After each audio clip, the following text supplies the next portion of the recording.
Tel que je l'ai annoncé depuis plusieurs heures, d'ailleurs annoncé également sur les réseaux sociaux, je suis avec notre invité principal de cette tranche matinale, M. Ange Kassendoué.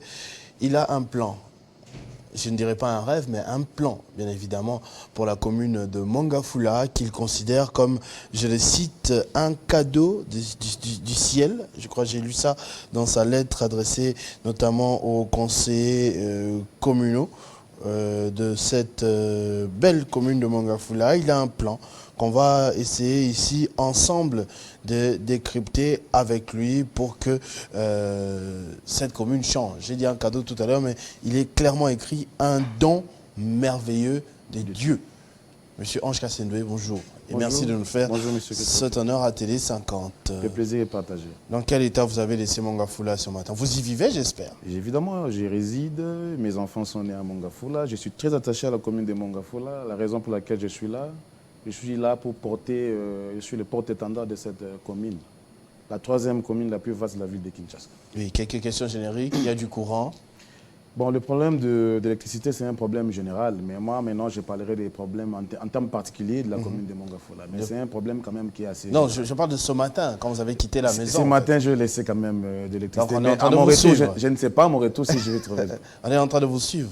En tout cas, au moins, il y a quand même ceux-là qui croient en moi, à mon combat, et je pense qu'ils sont déjà devant leur poste téléviseur pour suivre. L'eau que vous avez utilisée pour vous laver, c'est la régie des eaux, c'est le forage, c'est les provisions?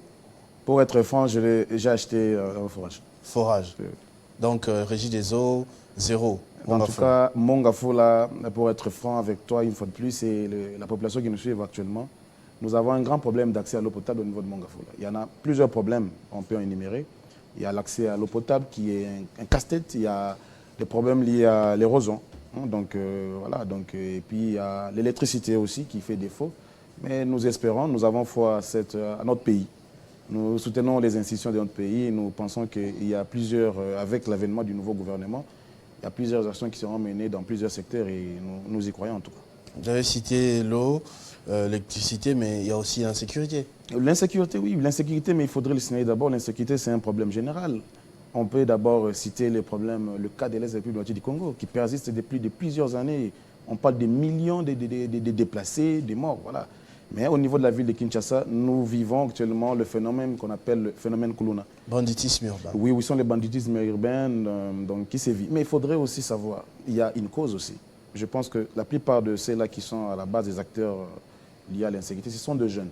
Mais le marché d'emploi aussi, qui pose aussi un défaut, un problème. Et je pense parce que la plupart des jeunes, je côtoie aussi, je ne peux pas dire que je côtoie les Kuluna, mais je côtoie des jeunes aussi qui se livrent aussi dans des activités. Mais la plupart du temps, ils sont livrés à eux-mêmes, en fait. Ils sont dans de Nganda, parce que moi, je sensibilise, je descends, j'effectue des descentes juste même dans Nganda, pour nous Bango, et puis sensibiliser Bango, leur faire dire qu'eux aussi, ils ont une part de contribution pour le développement de notre pays en général et de notre communauté en particulier. Ah, ça, c'est très bien. Alors, je reviens encore à votre programme, à votre lettre adressée aux conseillers communaux. Il y a une partie où vous évoquez les 5 piliers de votre action, parmi lesquels il y a la réorganisation du système administratif de la commune. Vous avez cité notamment, je vous laisse expliquer comment vous comptez réorganiser le système administratif de votre commune, parce que ça doit être aussi un problème. Les gens se plaignent de la lenteur, c'est aussi un problème général. Dans les communes, le bourgmestre, les agents administratifs travaillent à peine, 16 heures, les bureaux déjà fermés, chacun veut rentrer chez lui. D'ailleurs, c'est pour ceux qui arrivent à 16 heures. Comment vous comptez arranger les choses pour que ça aille mieux? Bon, évidemment, vous avez bien cité, c'est une proposition. C'est une proposition et il est intitulé « À nous débattre Mongafula d'aujourd'hui et d'après ». C'est une perspective d'avenir. Nous sommes en train de placer des jalons pour aujourd'hui et préparer l'avenir. J'ai proposé 5 piliers majeurs. Donc, premier, je parle de la réorganisation du système administratif. Il faudrait d'abord savoir la commune de Mongafula en tant qu'ETD, entité territoriale décentralisée. Il faudrait réorganiser le système administratif. Il faudrait informatiser. Aujourd'hui, nous avons un ministère qui gère le numérique. Voilà, il faudrait d'abord identifier tout ça, faire l'historique, avoir des archives qui nous permettra d'avoir accès à tout le monde. Nous avons aujourd'hui, dans cette optique, le pilier où je parle de la réorganisation, il faudrait d'abord mettre en place un système de guichet unique, savoir combien la commune génère en termes de ressources, recettes, qui est très important. Et puis, à part cela, je parlais de la prise en charge médicale de cadres, agents et personnels de la commune de Mongafula. J'ai parlé aussi de l'amélioration des conditions de travail. Il faut d'abord voir, ils sont dans quelles conditions. Parce que déjà, moi, j'habite la commune de Mongafula. Je vois qu'il y a un projet de construction d'une nouvelle bureau administratif de la commune de Mongafula. Voilà, donc ça, c'est pour le premier pilier. Là, c'est juste pour le premier pilier. Oui, il y en a d'autres, notamment l'aménagement de la commune. L'aménagement de la commune de Mongafula, c'est très important. D'ailleurs, c'est là que vous avez cité notamment tout à l'heure les problèmes d'érosion. À qui la faute? Les gens ont mal construit ou bien l'État a abandonné la population? Je peux dire aussi la faute est partagée à deux. Aujourd'hui, nous assistons dans la commune de Mongafula. Moi, je me suis levé dernièrement, récemment. J'ai essayé d'attaquer le bourgmestre actuel parce que j'ai constaté qu'il y a des constructions, je peux dire anarchiques, des stations de services partout. Je peux parler le cas de Masangambila parce que j'habite Mongafula, mais Mongafula est composé de 29 quartiers. Mais je parle du quartier où moi je réside, le quartier Masangambila. Juste à l'entrée Masangambila, il y a une station qui est en construction là, qui pourra mettre en mal déjà la circulation et mettre en danger les passants. Voilà qu'il y a un problème. Quand vous êtes au niveau de la cité verte, à l'entrée première cité verte, première rue, à côté de l'université UCC, il y a une station qui est déjà là-bas. À Masangambila, il y a une construction, on est de construire une station. Et même à Mercano. Oui, mais déjà, entre l'entrée Masangambila et Mercano, il y a 200 mètres, donc il y a une station qui est là, il y a autre qui est à Mercano. Mais entre Mercano et Autostop précisément, je pense qu'il y a aussi une station qui est en train d'être construite. À la commune, il y a une station. Voilà. Moi, à la place, j'aimerais voir la construction de plusieurs centres de formation pour encadrer les jeunes, pour apprendre le métier. Au frais de qui? Non, mais il y a des projets. Moi, j'ai vu l'année passée, en 2023, j'ai vu au niveau de la commune de Ngalema, le bourgmestre de la commune de Ngalema avec le ministre sortant du plan, qui était en train d'aller poser la pose de la pierre de la construction d'un centre de formation. Ça m'a vraiment fait du bien. Il faudra encadrer cette jeunesse. Lorsque cette jeunesse est livrée à elle-même, voilà, ça pose tout le problème. Et là où il y a déjà des gens en train de perdre leur maison, vous apportez quelle solution? Bon, c'est aussi placé dans les rangs des catastrophes naturelles. Hein? Évidemment, d'abord en signalant par l'aménagement du territoire. Aujourd'hui, nous avons tout un ministère de l'aménagement du territoire où je salue... Clin d'œil d'ailleurs à votre PINS, vous êtes AREP. J'appartiens à cette grande famille. On en parlera un peu plus devant. Oui. J'y sors pour la République. Je salue l'autorité de référence parce que nous, on n'a pas d'autorité morale. On a l'autorité de référence par rapport à ses actions philanthropiques. Il est ministre de l'aménagement du territoire. Il a initié la loi sur l'aménagement du territoire qui pourra résoudre plusieurs problèmes, notamment la construction anarchique. Vous savez, à l'époque coloniale, on appelait Gombe Kalina. Il y a des endroits où on peut construire des maisons à 2 niveaux. Mais aujourd'hui, on assiste à quoi aujourd'hui? Donc, cette loi pourra résoudre plusieurs problèmes, même au niveau de nos entités territoriales décentralisées. Moi, je salue. Nous attendons avec la promulgation de la loi et qui entrera en vigueur et pourra résoudre beaucoup de choses. À part l'aménagement du territoire, il y a aussi le problème d'environnement. Moi, je sais, parce qu'à un moment, je vous ai dit, j'ai étudié à Mongafula et j'ai vécu chez un ami pas très loin, à Mercano, justement. Il fait beau, généralement, à Mongafula. Mais est-ce qu'il fera toujours beau à Mongafula? Mais nous devons préserver l'écosystème. Aujourd'hui, l'environnement, aujourd'hui, nous sommes parmi les pays solutions, la RDC, la République du Congo. Nous assistons, nous participons dans des sommets. Il y a COP27, COP28. Mais aujourd'hui, l'environnement. Il y a eu des initiatives que j'ai louées avec l'actuel chef de l'État qui a initié. Bon, il avait lancé le Kinbopeto. C'était bien. Il fallait maintenant, au niveau de l'entité décentralisée, des communes, qu'on puisse... Ça passe aussi par la prise de conscience. Moi, je dois aussi sensibiliser. Je le fais aussi. Mais moi, je n'engage pas l'État. Je suis qu'un individu. Mais j'ai fait ma manière. J'ai fait ma part. Comme chez nous, on dit, nous sommes des colibris. J'ai fait ma part. Je sensibilise. Il faudrait, avec l'environnement, pouvoir savoir déjà. La commune de Mongafula, 29 quartiers. 29 quartiers, nous avons combien de marchés? Il faudrait assainir le marché. Il faudrait des brigades, de mettre en place des brigades d'assainissement au niveau de la commune de Mongafula. Évidemment, en collaboration avec l'hôtel de ville, parce que c'est l'autorité de tutelle qui gère les entités territoriales. Cela passe en tout cas par la prise de conscience. On a déjà parlé sécurité avec vous tout à l'heure. Hein. Vous évoquez quand même que c'est un problème général. Oui, mais dans la sécurité aussi, il faudrait voir aussi, maximiser la politique de proximité. Moi, je pense qu'il faudrait aussi... On m'a dit qu'il y a un endroit même, on a détruit un Souciat pour construire une station. Mais c'est à Masangambila, l'entrée Masangambila. Moi, j'ai tweeté, j'ai posté. On a enlevé En tout cas, le Souciat a été déplacé. Et moi, je me demande, les stations, ce n'est même pas des stations, ce sont des individus. Vous voyez un peu. Enfin, le mal est profond. Mais dans cette optique-là, le volet sécuritaire, il faudrait doter la police, travailler en collaboration avec le chef, le commandant de district, doter les engins à des roues pour faciliter l'intervention dans des coins, recoins. C'est des cas de pillage, on me dit la nuit. Moi, je vais vous citer quelque chose qui m'a fait mal. Moi, dans mon quartier, Massangambi, là, le quartier voisin, donc Ngantsele, il y a une fille de 22 ans qui s'est fait violer par 15 hommes en uniforme non identifiés. Je connais la fille. Je ne peux pas parler, je dois protéger quand même. Je connais la fille. Il faudrait être suivi psychologique. Vous savez, il y a plusieurs personnes qui peuvent être affectées par rapport à ça, peut même se donner la mort par rapport à ça. Je connais la fille. Il y a un garçon sur l'avenue Martial à Ngantsele qui s'est fait agresser par un homme armé. Je cite bien, un homme armé non identifié qui voulait lui ôter la vie. Il souffre, il vit avec les intestins dehors, hors de lui. Avenue Martial, tout ça. Il y a une maman de 70 ans à Bianda qui s'est fait violer. Imaginez un peu. Mais oui, je ne parle pas pour plaire. C'est vérifiable tout ça. Donc nous vivons cela. Il y a un professeur qui s'est fait agresser par 14 colonnes dans sa parcelle.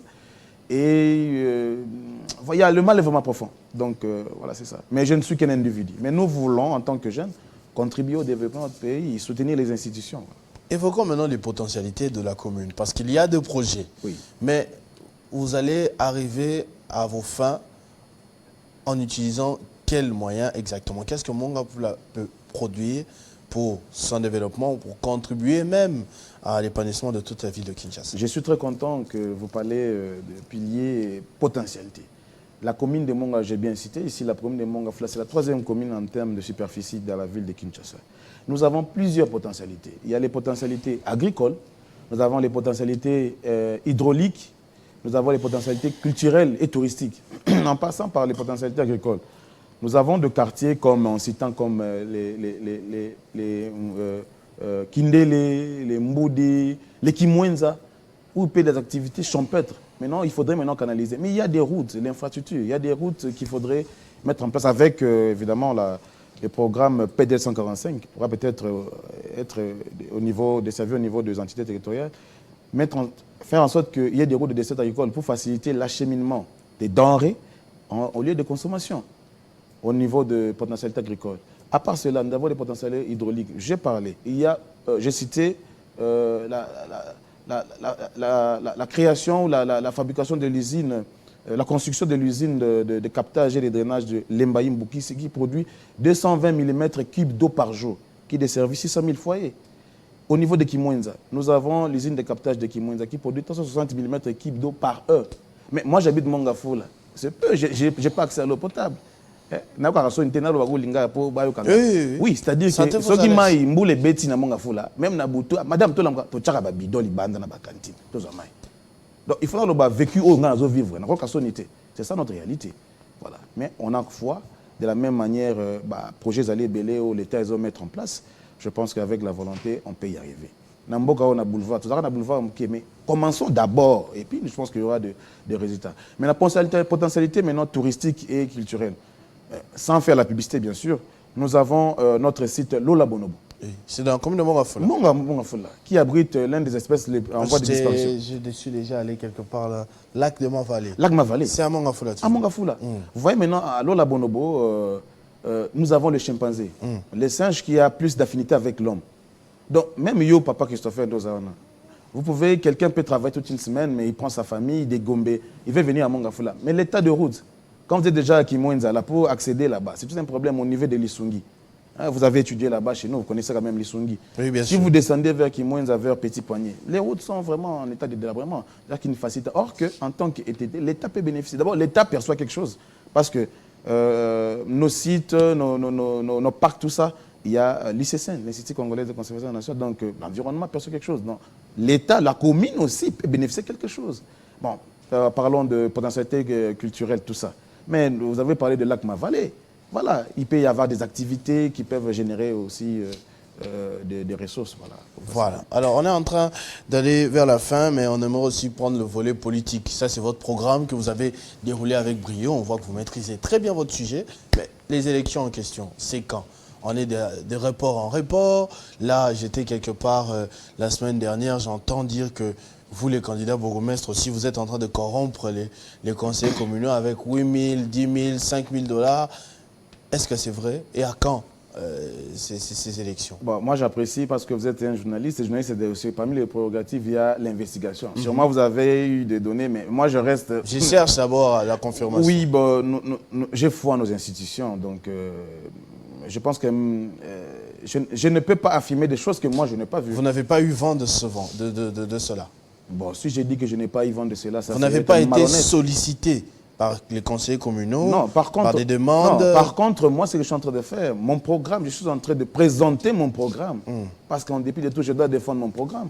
Comme j'ai eu le courage de venir ici, vous m'avez donné l'opportunité de venir présenter Angona Bateau, à travers la commune de Mongafula. Mais c'est-à-dire que les conseillers communaux vont contacter pour dire vrai, il n'y a aucun conseiller qui m'a contacté. Par contre, c'est moi qui contacte pour présenter mon programme. Pas l'argent, seulement le programme. Non, pas l'argent. Et vous n'avez pas eu vent d'un adversaire, potentiel adversaire à vous, qui propose de l'argent à la place de programme? Moi, je pense que dans la vie, tout ce qu'on fait, il faut toujours qu'il y ait des combats. Les adversaires, il y en a toujours. Mais ce qui me motive, c'est mon programme. Vous m'avez reçu en fonction de mon programme. Je pense que même vous avez eu le temps de voir, vous avez sans doute peut-être été touché par rapport à ça. Donc nous avons y à réfléchir. Je n'ai pas dormi pour élaborer ça. Donc, moi, je reste dans mon programme. Je pense qu'il pourrait être captivant. Et puis, voilà, donc, j'ai fait juste ma part. Je présentais et voilà, mon programme est là. C'est très bien. Les élections étaient prévues pour le 19. La CENI, il a été reporté. Nous attendons aussi l'attribution de numéros, parce que nous attendons l'attribution des numéros. Pour commencer la campagne? Bon, la campagne, ça serait, je pense, qu'au niveau bref. Oui, mais nous attendons. Nous respectons nos lois, donc nous sommes là. Alors, un mot, je vous donne la caméra pour conclure. Un mot à la population de Mongafula. C'est vrai que ce n'est pas eux directement qui iront voter, mais ils me donnent de la force. Leurs représentants, voilà. Oui. Si vous pouvez vous adresser à eux et à leurs représentants en passant, un message franc. Sentez-vous à l'aise en français, en lingala. Allez-y, monsieur Ange Kassendwe. Premièrement, merci Boton Diming. Vous savez, j'étais aussi candidat député provincial aux élections de décembre 2023. J'ai eu la chance et la confiance placée en moi par nos autorités de mon parti, Maître Guy Londo, que j'apprécie personnellement. Et il y a la famille qui m'ont soutenu. Vous savez, le jour des élections, à 5 h, je me suis réveillé, j'ai trouvé des gens venir chez moi, sollicitant être des témoins, comme ça seul, vous voyez. Donc volontairement, donc, nous sommes là, nous sommes confiants, nous avons perdu la bataille, mais pas la guerre, nous sommes là. La raison pour laquelle je suis là, pour défendre vos intérêts qui sont aussi mes intérêts, et voilà, donc ça. Merci beaucoup. Ange Kassendwe, candidat bourgmestre pour la commune de Mongafula. Comme vous l'avez suivi avec moi, j'espère, il maîtrise très bien son sujet. Il l'a vécu, il y est encore, il élève ses enfants là-bas. On attend, dans les prochaines échéances, ce qui va se passer dans Mongafula. Bourgmestre, une fois peut-être élu, il va nous inviter, on va faire des émissions là-bas sur place à Mongafula, voir ce qu'il aura à poser comme action. S'il ne le fait pas, s'il ne travaille pas bien, on ira aussi là-bas à Mongafula ces émissions seront pour dénoncer. Les émissions seront enregistrées. Donc je serai face à ma conscience. Voilà, très exactement. On va dire, vous aviez dit ceci, ceci, cela. Ça fait 2 ans que vous êtes là. Qu'est-ce que vous avez déjà fait? Pourquoi vous n'avez pas fait ceci ou cela? Non, votre présence, c'est un apport qui nous facilite aussi à nous de travailler encore plus. Nous devons travailler avec vous en tant que collaborateurs pour nous faciliter à ce que merci beaucoup, monsieur Ange Kassendwe. C'est à moi de vous remercier. Nous allons prendre en deuxième position monsieur le député national élu de Fizi, Obedi Nyamagyoku. Avec lui, on va parler de la situation de l'insalubrité, surtout en ce qui concerne Kinshasa. Il est déjà sur ce plateau. Juste après ce générique, on change.